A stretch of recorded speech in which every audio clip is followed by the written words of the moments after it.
नमस्कार दोस्तों, रहस्यमय दुनिया चैनल में आप लोगों का फिर से एक बार स्वागत है। तो आज भी मैं आप लोगों के लिए कुछ डरावनी कहानियाँ लेकर इस वीडियो में हाजिर हुआ हूँ। तो मैं आशा करता हूँ कि आप सब लोगों को ये कहानी पसंद आएगी। तो आइए शुरू करते हैं हमारी पहली कहानी से। मेरा नाम दमयंती है और मैं जाम संभालिया की रहने वाली हूँ। मैं एक गृहिणी हूँ और मेरे 3 बच्चे हैं। मेरा विवाह वर्ष 1980 में वसंत पंचमी के दिन हुआ था। बचपन से ही मेरे घर में धार्मिक माहौल रहा है, इसलिए पूजा पाठ और हवन दान वगैरह धार्मिक कार्यों से नाता जुड़ा हुआ था। शादी करके जब मैं ससुराल आई तब मेरे ससुराल का पूरा कुटुंब अतृप्त पितृ आत्माओं से परेशान था और शादी के दूसरे ही दिन हमारे पूर्वजों की अतृप्त पितृ आत्माओं ने मुझे भी सताना शुरू कर दिया। मेरे पति एक फैक्ट्री में नाइट शिफ्ट में काम करते थे, जिसकी वजह से रात को मैं अकेली ही होती थी। मेरे बगल वाले कमरे में मेरी सास और ससुर का कमरा था। पहले कुछ दिनों तो मुझे अजीब अजीब आवाज़ें और धुंधली आकृतियाँ नज़र आने लगी, जिसे मैंने नज़रअंदाज कर दिया। वो मेरी सबसे बड़ी भूल साबित हुई। धीरे धीरे घर की चीज़ों का अचानक गिर जाना और दिल दहला देने वाली काली चीखों का सिलसिला शुरू हो गया। मैंने अपनी सास और पति से इस बात की फरियाद की, पर उन्होंने मुझे ये कहकर समझा दिया कि सब ठीक हो जाएगा। पितृ कार्य जल्द करवाए तब ऐसी घटनाएं बंद हो जाएगी, मैंने कहा। और मैंने भी हिम्मत बांध ली और अपनी परेशानियों का मुकाबला करना शुरू कर दिया। मेरे साथ जो घटना घट रही थी वो मैं समझ नहीं पा रहा था कि सपने में घट रही थी कि हकीकत में। इस बात को आज तक भी मैं समझ नहीं पाया हूँ। अब मैं जो बताने जा रही हूँ वो मेरे साथ लगातार 3 साल तक हुआ है। हर रात सोने के बाद खुले बालों वाली सफ़ेद साड़ी वाली डरावनी औरत मेरे सामने खड़ी हो जाती थी और मुझे चिल्लाकर जगाती थी। अंधेरे में उसकी आंखें लाल चटक चमकती दिखाई देती थी और उसके पीछे एक गुस्सैल पुरुष भी खड़ा रहता था। वो दोनों मुझे खींचकर मेरे घर से बाहर ले जाते और मुझे कहते कि अगर मैं रोई या चिल्लाई तो वो मुझे ऐसी जगह ले जाएंगे कि वहाँ से मैं कभी भी लौटकर वापस नहीं आ पाऊँगी। मैं डरी सहमी उनके साथ साथ चल देती। वो दोनों रोज़ मुझे मेरे हाथ से पकड़कर खींचते हुए मीलों मील दूर ले जाते। अंधेरे में ये सफ़र घंटों तक चलता रहता और मुझे अंत में वो दोनों किसी खंडर जैसी जगह पर रोज़ खींच लाते। खंडर पर पहुंचने के बाद अचानक वो गुस्सैल आदमी कहीं से कुल्हाड़ी लाकर गड्ढा खोदने लगता और उस डरावनी सफ़ेद साड़ी वाली औरत से कहता कि इसे वापस नहीं जाने देना है, इसे यहाँ जिंदा ही गाड़ देना है। ये सुनकर मेरे तो हाथ पांव कांपने लगते और मैं चीख चीख कर बचाने की गुहार लगाने लगती। गड्ढा खोदने के बाद वो व्यक्ति मुझे गड्ढे में डालने लगता, पर वो विकराल औरत उसे ऐसा करने से रोकने लगती और उस आदमी से झगड़ते हुए मुझे वापस दौड़ाकर अपने घर में पलंग तक पहुंचा देती थी। ऐसा करने पर वो गुस्सैल आदमी भी पीछे पीछे भागता हुआ वापस घर तक आता और सफ़ेद साड़ी वाली डरावनी औरत को वहीं मेरे रूम में मारने पीटने लगता। वो सफ़ेद साड़ी वाली औरत मार खाते खाते मेरी ओर देखती और वैश्याना तरीके से हंसती जाती। पूरी रात ये डरावना मंजर मेरे साथ चलता रहता और मैं डरती कांपती ये सब सहती रहती थी। और सुबह होते ही वो दोनों जाने लगते और जाते हुए कह जाते थे कि तुम्हें लेने के लिए हम फिर आएंगे, और फिर वो दोनों गायब हो जाते थे। 3 साल तक ये आतंक झेलने के बाद मैं बीमार हो गई और मेरे माता पिता मुझे ससुराल से मेरे घर मायके ले गए।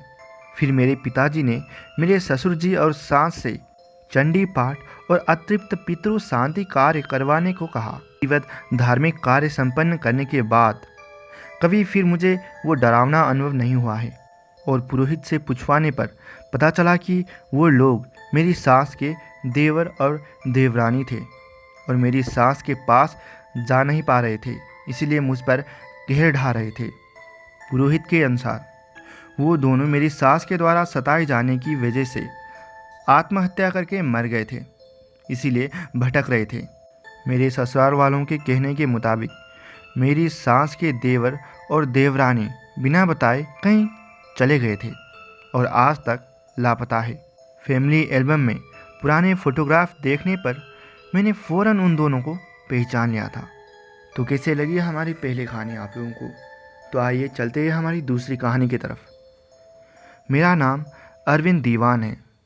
मैं बीए तक पढ़ा हूँ और मैं महाराष्ट्र का रहने वाला हूँ। स्वभाव से काफ़ी मिलनसार होने की वजह से मैं काफ़ी जल्दी दोस्त बना लेता हूँ। फेसबुक पर मेरे एक दोस्त ने मुझे गुजरात घूमने आने की सलाह दी। वैसे तो मैं घूमने फिरने का कम ही शौक़ रखता हूँ, पर गुजरात का पोरबंदर शहर गांधी जन्मभूमि कही जाती है, इसीलिए मैंने सोचा कि चलो कुछ दिन चल के घूम आता हूँ। मैंने सोचा नहीं था कि मेरे छुट्टियाँ इतनी भयानक बीतेंगी। आज भी मैं उस खाकी कपड़े पहने हुए भूत के बारे में सोचता हूँ तो डर के मारे मेरी चीख निकल जाती है। पोरबंदर में मेरे नए दोस्त रवि ने रेलवे स्टेशन के पास अपने घर में ही मुझे रहने की जगह दी थी। 10 दिन की छुट्टियां मैंने चौपाटी, कीर्ति मंदिर, कमलाबाग, हरि मंदिर, भगत मंदिर और तारा मंदिर देखकर बिताने का फैसला किया। रवि नौकरी करता था, इसीलिए उसके पिता को दोपहर का खाना पहुंचाने में मैंने मदद करने का फैसला किया। दोस्त के पिता की ये मदद मुझे भारी पड़ गई। मैं जंक्शन रोड से दोपहर में टिफ़िन लेकर पैदल जा रहा था। अचानक मेरी नज़र दाएं ओर खड़े खाकी कपड़ों वाले इंसान पर गई। मुझे लगा कि वो रेलवे का कर्मचारी होगा। मैंने उसे देख सिर हिलाया, उसने भी सिर हिलाया, पर मैं जैसे ही आगे बढ़ा वो भी रेल की पटरी के साथ आगे चलने लगा। अब मेरे पसीने छूटने लगे क्योंकि मुझे लगा कि या तो ये सन की पागल है या मुझे मारने और लूटने के लिए आया है। मैंने अपनी गति बढ़ा दी, वो भी मेरे साथ साथ दौड़ने लगा। दौड़ते दौड़ते उसने अचानक एक पत्थर उठा ली और उसके दूसरे हाथ में पहले से एक लकड़ी की छड़ी थी। झुकते वक्त उसकी पीठ मेरी ओर हुई और मैंने देखा कि उसकी पीठ पर मांस के कुछ टुकड़े लटक रहे थे और उसकी पीठ के निचले हिस्से से बेतहासा खून टपक रहा था। अब मैं समझ चुका था कि मेरा पाला किसी मुसीबत से पड़ा है, तो हम दोनों भाग रहे थे। अचानक ट्रेन की आवाज़ बजी और सीटी बजते ही जब वो आदमी चिल्लाया मुझ पर, तो मेरे रोंगटे खड़े हो गए और मैं तो बिना सोचे समझे टिफ़िन फेंक कर जोर से भागा। मेरी चप्पल भी वहीं छूट गई और कंकड़ पत्थर वाले रास्ते पर मैं करीब 300 मीटर दौड़कर हाईवे तक पहुंचा। सन्नाटे और उसकी सनकी से दूर आकर लोगों की भीड़ देखकर मेरी जान में जान आई, पर मैं डर के मारे रो पड़ा और मेरी सांसें इतनी तेज़ थी कि मैं वहीं हाईवे पर थक कर बैठ गया। मुझे रोता हुआ देखकर लोग जमा हो गए और मेरे जेब से फ़ोन निकालकर मेरे दोस्त को लगाने लगा और मेरा दोस्त मुझे रिक्शे में डालकर अपने घर ले गया। मेरे दोस्त रवि के पिताजी ने मुझे उस रेलवे पटरियों के पास भटकते हरिया नामक भूत की दुर्घटना वाली कहानी बताई। उनके अनुसार हरिया एक रेलवे कर्मचारी था। हरिया का काम ट्रेन की पटरियों को दुरुस्त करना और जानवरों को रेल पटरियों से दूर हटाना था। हरिया अपना काम बड़ी शिद्दत से करता था, पर एक दिन रेलवे की पटरी पर दरार में गाय का पैर फंसा देखकर हरिया पटरी की ओर भागा और जोर लगाकर गाय का पैर निकालने लगा और उसी वक्त अचानक ट्रेन आने लगी। काफ़ी मशक्क़त के बाद हरिया ने गाय का पैर तो निकाल लिया, पर ट्रेन की आवाज़ से डरे उस फंसे जानवर ने अपनी सींगों से हरिया को उछालकर पटरी पर फेंक दिया और हरिया की पीठ पर से ट्रेन गुजर गई। हरिया ने वहीं दम तोड़ दिया। दुर्भाग्यवश सामने की ओर प्लेटफॉर्म पर खड़े लोग ये करुण दृश्य देखने के सिवाय कुछ नहीं कर पाए। उतने में ये सारी घटना घट गई। शायद इसी वजह से हरिया ट्रेन की पटरियों के पास से गुजरने वाले हर व्यक्तियों को आज भी पटरियों से दूर भगाता है। और कई बार दोपहर में जानवर उस जगह चिल्लाते सुनाई देते हैं। शायद उन्हें भी डराकर हरिया रेल पटरियों से दूर भगाना चाहता है, ताकि किसी का अंजाम खुद के जैसा भयानक ना हो। 10 दिन की छुट्टियां मैंने 4 दिन में ख़त्म कर ली और ट्रेन की बजाय बस से वापस महाराष्ट्र लौट कर आ गया। हरिया का भूत शायद नेक इरादे से लोगों को डराता होगा, पर उसे देखने का मेरा अनुभव मुझे आज भी आतंकित करता है। तो दोस्तों, ये हमारी दूसरी कहानी आपको कैसी लगी? तो आइए चलते हैं हमारी तीसरी कहानी की ओर। तो ये तीसरी कहानी है अमेरिका से। तो अमेरिका के पश्चिम वर्जीनिया राज्य के माउंट्सविल में एक ऐसी जेल है जो कई साल पहले कैदियों का गढ़ हुआ करती थी, लेकिन 1876 में शुरू हुई इस जेल को 1995 में बंद कर दिया गया। आखिर क्या ऐसा कारण था जिसके कारण इस मशहूर जेल को ताला लगाना पड़ा? तो आइए जानते हैं। 1863 में अमेरिका अमेरिकन सिविल वॉर के दौर से गुजर रहा था। तब वहाँ के उच्च अधिकारियों ने सरकार से वेस्ट वर्जीनिया में एक स्टेट जेल बनाने की इजाज़त मांगी, लेकिन उनकी मांग को नामंजूर कर लिया गया। उधर दूसरी छोटी छोटी जेलों में सिविल वॉर के दौरान कैदियों की संख्या दिन बर दिन बढ़ती जा रही थी और वो जेल इतनी कमज़ोर थी कि उन जेलों से 1865 में 9 कैदी फरार हो गए। जब इसके बाद अखबारों में ये बात छप गई, जिसके कारण सरकार को मजबूरीवश विधानसभा में इस जेल के लिए ज़मीन देने के प्रस्ताव को मानना पड़ा, जिसकी वजह से 1866 में वर्जीनिया के माउंट्सविल इलाके में एक स्टेट जेल बनाने का निर्णय लिया गया।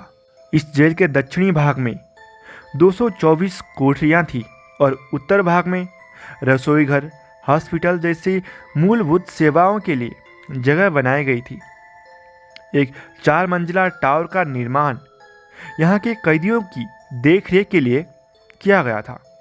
जब इस जेल की शुरुआत हुई तो उसमें 250 कैदियों को इस जेल में रखा गया, जिसमें से कई कैदियों ने खुद इस जेल के निर्माण में सहयोग दिया था। ये तो रही इस जेल के निर्माण की बात, लेकिन यहाँ पर किस तरह कैदियों पर अत्याचार और सजाए मौत दी जाती थी, इसके कारण उनकी आत्माएं आज भी यहाँ भटकती रहती है। तो सन 1899 से लेकर सन 1959 तक यहाँ पर 94 लोगों को मौत की सज़ा दी गई थी, जिसमें 1949 तक फांसी ही एकमात्र मौत की तरीका आजमाया जाता था। सन 1931 तक यहाँ पर फांसी की सज़ा पाने वाले कैदियों की फांसी को जनता को नहीं दिखाया जाता था, पर 19 जून 1931 जो पहली बार किसी कैदी की फांसी जनता के सामने दी गई थी।